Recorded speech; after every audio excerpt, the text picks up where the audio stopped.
Mga ka-BBM, mga camping na lang. Wala na po kayong ibang babatiin pa. Ka-BBM na lang at saka yung mga camping na lang. Olats tayo. Olats. Okay lang. 5 lang ang naipasok natin eh. Na inaasahan na nga natin kahit man lang mga 8 eh. Mga 7, di ba? Yung dalawa naman po, si Bam at saka si Kiko, okay pa rin. May ano pa rin, ayun nga lang, ibig sabihin, 5-5. 5 na ipasok ng mga Duterte, 5 na ipasok ng alyansa. Okay lang po yun. Wala po tayong problema doon. Ngayon, pag-usapan natin si Bongo. Si Bongo, sa tingin ko, hindi naman nag-uusap yan si Bongo at si Sara. Dahil lahat naman ng ginagawa ni Bongo, o kung ano man yung ginagawa ni Bongo, walang pakialam si Sara eh. Hindi nga in-endorso ni Sara ata si Bongo. Pero yun nga, eto lang magno-Nostradamus tayo. Si Bongo po, ang amo niya, si Digong. Kahit na ano ipagawa sa kanya ni Digong, gagawin niya. Sigurado po yun. Kaya nasangkot si Bongo sa kung ano-anong anomalya ni Digong. Ngayon, nag-number 1 siya sa Senado. Pero, baka may lumabas na warrant to pare sa kanya galing sa ICC, di ba? Anong gagawin ni Bongo? Pag nag-umpisa po yung impeachment trial,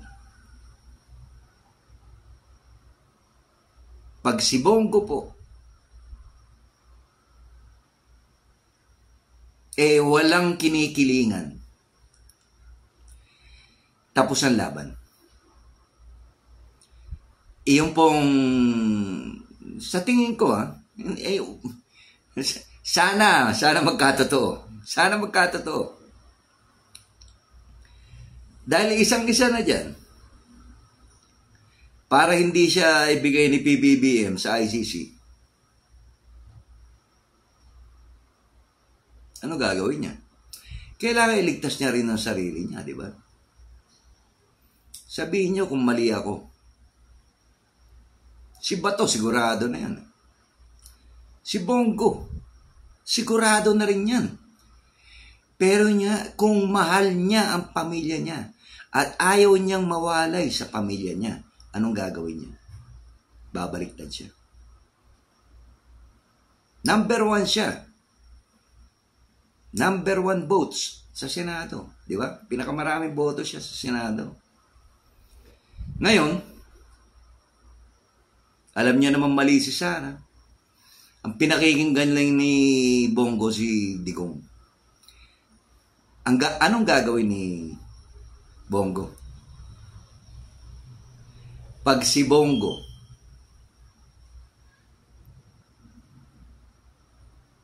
kinonvict si Sara Duterte,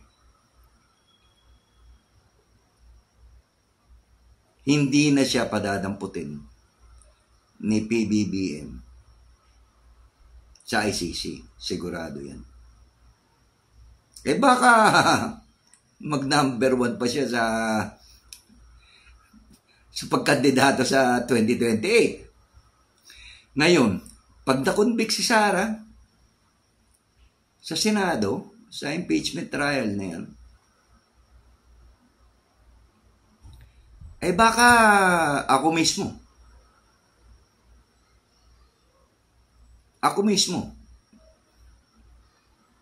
susuportahan ko si Bongo. Medyo medyo 50-50 yan na mangyayari. Pero baka makita to sana share nyo na i-share to. I-share nyo yung ating post at makikita naman. Baka makita ni Bongo at mag-isip siya ng 2 beses, 3 beses. Iiwanan ko ba yung pamilya ko para kay Sarah? Para makulong sa dahig? O maging parte ako ng gobyerno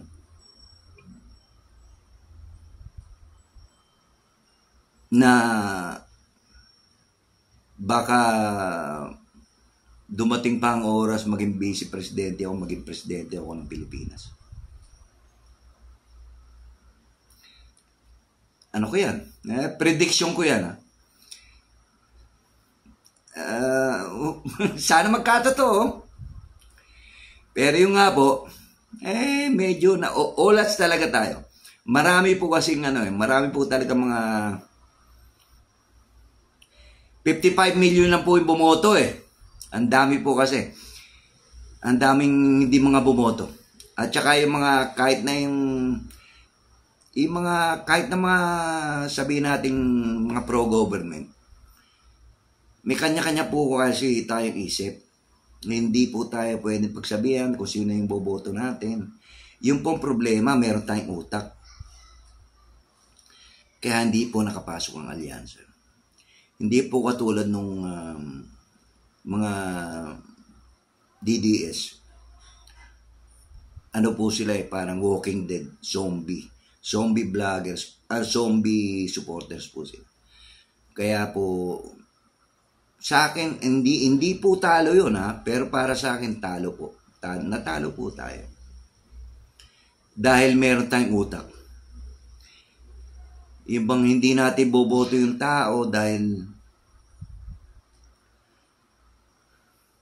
lang alyansa siya. Si Amy, si Villar, pati nga si Cayetano dapat hindi binoto yun. Pero nga po, naiintindihan ko po mga ka-BBM na may kanya-kanya tayong utak. Kaya po nangyari, iba-iba po ang binoto natin. Hindi po pwede yung ganun Ang totoong numero po talaga ng ang totoong numero nung mga Duterte supporter, lumabas po kay Marcoleta. 14 million plus. Okay? 14 million plus, pero kasama po yung INC, Iglesia ni Cristo endorsement doon. Napalagay mo ng 4 million sila, siguro mga 3 million ang bumoto. Ngayon, ibig sabihin, ang DDS po, nasa 11 million lang. Huwag po kayong mag-alala. Pag presidential election kasi, doon lang po lumalabas yung mga loyalista Mga tamad Mga tamad ang mga loyalista Hindi nila iniintindi yung mga midterm election Wala po Sorry kasi po yung mga katulad ko na mga thunders na hindi ako boboto mo. Iho, anak, hindi mo na ako boboto pagod ako na kung alam mo na magpila dyan ng haba-haba. Ay, ganun po ang problema natin mga loyalista. Kaya masaya pa rin po ako. Pero yung pag nagkatotoo yung yung prediction ko,